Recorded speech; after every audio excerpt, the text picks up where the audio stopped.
The DJI Mini series has always been about extreme portability without compromise, but here with the Mini 5 Pro, DJI has taken things to the next level. For the first time ever, we have a 1-inch sensor on a mini drone, and that completely changes everything, because now this is not just a pocket-friendly drone anymore. It's competing with the bigger, more expensive drone, and it matches their quality. After weeks of flying the Mini 5 Pro, in today's video, I'll break down the design, the camera, the obstacle avoidance, the gimbal features, flight performance, battery life, and pretty much anything else that you might want to know about the Mini 5 Pro so you know whether you should buy one or not. Now let's start with the design and the look of this drone. Continuing with the tradition, the Mini 5 Pro still has a weight of sub 250 grams, meaning that it's C0 certified in Europe. The design is still super compact and the drone folds easily. Something that I love seeing here is the fact that they have introduced some of my favorite features from the Mavic 4 Pro here on the Mini 5 Pro, and one of them is the unfold to power on. So the really easy thing is to just unfold it, the drone powers on, and it's ready to go. Now this is a game changer if you're flying a lot, if you're switching between different locations. This will save you so much time and it's just super convenient. I just don't want to fly drones that don't have these features anymore. Alternatively, if you want to close it and to fold it and you want to power it off, it will do that. Will power off in 5 seconds. Press any button on aircraft to cancel. Yeah, I think you get the point. I don't have to say anything. Now, when comparing the Mini 4 Pro and the Mini 5 Pro, you will notice some major differences. First off, the Mini 5 Pro is significantly larger. It's a lot longer than the Mini 4 Pro. Then, of course, the major thing, the camera is so much bigger. It definitely looks like a toy when you take a look at the camera of the Mini 4 Pro, whereas on the Mini 5 Pro, we have a much bigger sensor that takes so much more space. Honestly, I don't know how DJI keeps cramming all this tech into sub 250 gram drones. This one is bigger and it has a lot more features and a lot bigger camera, and still is the same weight as the Mini 4 Pro. I don't know how that is actually possible. When you unfold both of these drones, you will see that the stance of the Mini 5 Pro is a lot more aggressive. It stays a little bit higher than the Mini 4 Pro. That's to accommodate the camera and the bigger size of the sensor. And one more thing, the rotation of the gimbal, which we'll get to in a second. Now, I'm not going to focus so much on comparing these two drones in today's video side by side, because I'm posting a dedicated comparison video between the Mini 4 Pro and the Mini 5 Pro tomorrow. So now would be a great time to subscribe to my channel so you don't miss out on this video. Something else that is new on the Mini 5 Pro on the front is the new LiDAR sensor, which will help you tremendously if you're flying in low light situations. Of course, we have omnidirectional obstacle avoidance, so you don't have to worry about potentially hitting an obstacle. We have sensors in all different directions, so it's nearly impossible to hit something, but it is still possible. It's just... okay. We hit something. And finally, when talking about the design and the look of the drone, we have a new design of the propellers. Previously on the Mini 4 Pro, we had those screw-on propellers, which you had to use a screwdriver to install and remove. Now we have a much easier way to attach and detach the propellers. You simply need to push down and then twist and they come off. And I really have no idea how they managed to do it, but this drone is now even quieter than before. Check this out. Let's take off.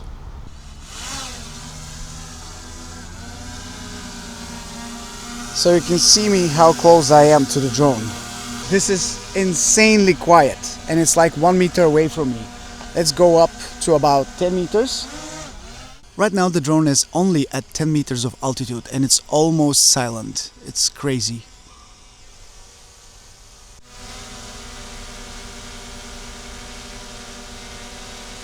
So it definitely is the most enjoyable drone to fly if you're close to people, if you don't want to get too much attention. This drone is completely silent once it goes out to about 5-10 meters in the air.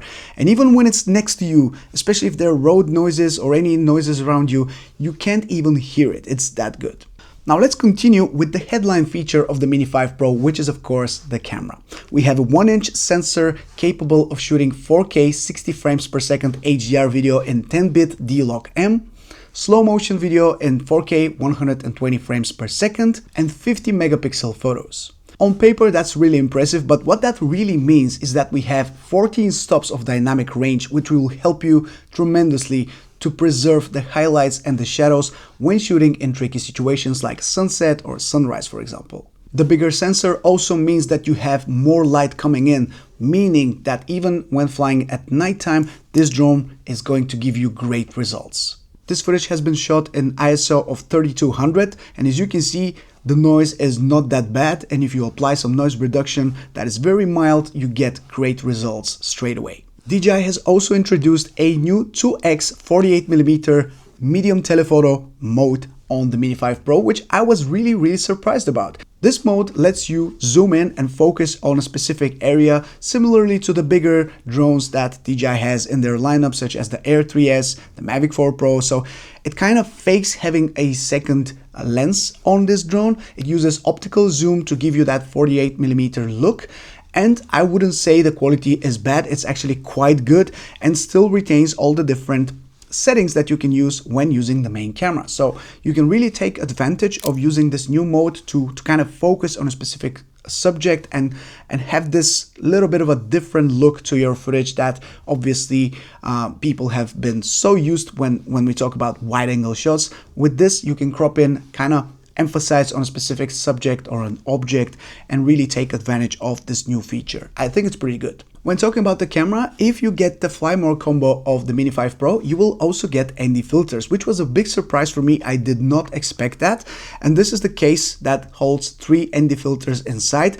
We have ND8, ND32 and ND128. I'm not the biggest fan of this exact selection of ND filters because I definitely need ND64 on this drone. For bright and sunny scenarios, ND32 is not enough because the aperture of the Mini 5 Pro, which obviously is not adjustable, is f1.8. So ND32 doesn't really cut it in every single scenario when it's really bright outside, so you have to bump up the shutter speed. But for the most part, this is a great way to start shooting cinematic footage straight away after getting the Mini 5 Pro. Now, these filters are also a little bit different. Previously, you had to unscrew a section here on the front to screw on the filter. Now, this is a clip-on filter, which just clips on the camera itself from the front. So you just need to adjust it so it sits horizontally, and then you clip it on, and it's good to go. It's installed properly. You just need to make sure that it clicks, so you know it's installed from the top portion and the bottom portion, so it doesn't fall off. Overall, I think the camera parameters and the way the camera works on the Mini 5 Pro sets it apart from any previous mini drone, and this is a huge leap going forward when we talk about the camera specs, the camera quality, what you get from it, and how you can incorporate it in your workflow when shooting with this drone. I want to talk about the gimbal redesign, which now again uses a rotating gimbal similarly to the Mavic 4 Pro. So this drone can now rotate its gimbal 225 degrees, exactly the same way as the Mavic 4 Pro did, but also it's not limited in any way when we talk about vertical shooting. So for me, those horizontal rotating shots that create that trippy effect are definitely very played out. I'm not a fan of them. I'm not using them in the way I shoot my videos, but this allows for the gimbal to rotate freely and give you exactly the angle that you want to shoot from. So now if you want to shoot vertically, you're not limited in any way, unlike the Mavic 4 Pro, which had a very small range of going up and down when shooting in vertical mode. Now, I already mentioned the LiDAR sensor here on the front, which is a big deal for safer flying, especially at night, but the Mini 5 Pro also has this feature of remembering the position of the drone and its path while taking off. So in case it loses signal or you completely shut off the remote, it will go back following the exact same path, going around obstacles, and it will return exactly the same way as it went out. So this is a big deal when it comes to safety, when it comes to potentially losing signal and having to rely on the drone to come back to its home point by itself. Now the drone is a lot smarter, and even without GPS signal, it can remember the full path that it took and go back and safely land on its own. Because of all of these new features, tracking is now a lot smarter as well. You now get custom modes for things like cycling, standard following, and more agile response modes depending on what the subject is. DJI has now increased the maximum follow speed to 15 meters per second in open areas, and I think the tracking feels a lot smarter and more reliable in complex environments. One thing I noticed is that the wind stability must have been increased somehow, and don't quote me on that because I'm not sure on the exact details, but this drone hasn't even shown me strong wind warnings even when flying in 50 km/h wind gusts that were, you know, super strong, and I was expecting not to even be able to fly. It was just flying perfectly fine. It was super smooth, and it didn't even get me any strong wind warnings, which was incredibly surprising for me. Now, the battery of the Mini 5 Pro is a very interesting topic of conversation. So on the outside, it looks exactly the same way as the one on the Mini 4 Pro. However, this one is with different capacity, I believe, and it flies for 36 minutes, maximum of 36 minutes. Now, this is not exactly the case, as you all know, because up to 36 minutes is what you would get in perfect scenario, which is never perfect. You know, in real life, you never get those perfect scenarios. So in reality, I'm getting between 25 and 30 minutes of flight time with each battery. This is the regular battery because DJI has also introduced the Plus battery, which is with a flight time of up to 54 minutes, but unfortunately is not available in Europe. I think it will be only available in some areas, some regions. I'm not even sure which ones, because as we all know, the US is a mess right now. I'm not even sure if that will be available in the US, let alone the batteries, but they will have a bigger capacity battery, which will make this drone go over 250 grams. However, it will give you longer flight time. With these regular batteries, I'm getting, like I said, between 25 and 30 minutes with each pack. And for some reason, maybe I'm spoiled because I've been flying the Mavic 4 Pro for so long. It's never enough. It always goes down very, very quickly.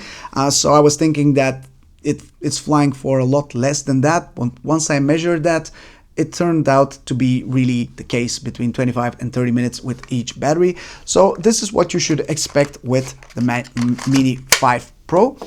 And no, I don't want to turn you on.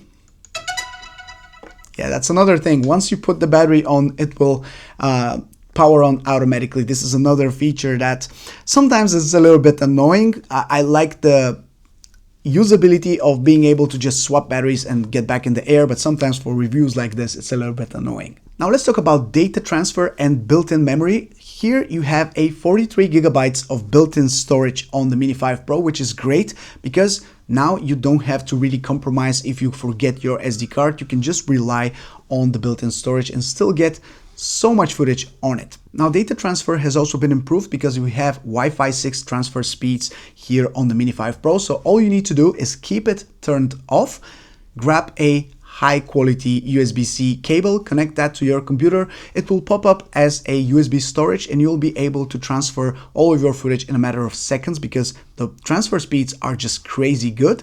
This is something that we saw on the Mavic 4 Pro, and I'm super happy to see those really convenient features trickling down to a smaller, cheaper drone like this one that also improves the quality of life so much more. Something else that I forgot to mention earlier is that we can use this drone with the RC2 or the RC-N3, the one without the screen, which for me is a very old tech nowadays. It should be discontinued in my opinion and keep this remote as a standard one, but I understand that might keep the cost down. So for those people who want to spend as little as possible, the RC-N3 might still be a good option. I just prefer this one. But the best thing is that I was told the RC Pro 2, the one that we have on the Mavic 4 Pro, will also work with the Mini 5 Pro. So if you have a big drone like the Mavic 4 Pro and you want to get this one as well, you will be able to fly with the RC Pro 2 very, very soon with this drone as well. I think if you're a professional or semi-professional creator who wants the best image quality in a very compact body, this is the drone for you. You're getting a 1-inch sensor, very reliable nighttime obstacle sensing, gimbal system that rotates and give you more flexibility even for vertical shooting. If you're just starting out, if you're a beginner, the safety features and ease of use make this one the one to get and start with, even if you don't always fly in perfect conditions. There are some limitations when it comes to the Mini 5 Pro, of course, which I believe are mostly due to its weight, such as the battery, which I wish it would have been more, and the lack of extra lenses. Of course, that's kind of, they did something to mitigate that by introducing this 48mm medium telephoto mode, which to some extent works great, but doesn't really fully replace having a second lens that you can constantly switch between. But we need to remember, this is a sub 250 gram drone. This still is a C0 labeled drone in Europe, which is absolutely insane to think about when we know what quality we can extract out of this 1-inch sensor, what wind resistance we get, and all the different features, the safety, the complexity of the active track, the LiDAR features that we have here. It's just a no-brainer if you're looking to upgrade coming from pretty much any other drone from the Mini lineup, or even coming from the Air 2S, Air 3, maybe even from the Air 3S. If you're looking for a more portable drone that will not feel like a downgrade, this is definitely the way to go. I'm really curious to hear your opinion on the Mini 5 Pro. Would you buy this? Let me know down in the comments below. And if you do want to buy this, consider using my affiliate link down in the description. It will help me out tremendously to keep making those videos for you guys. I really appreciate it. And I want to thank you for watching all the way through. This is Mike from Drone Supremacy. Never stop flying. I'll catch you in the next one tomorrow. Ciao.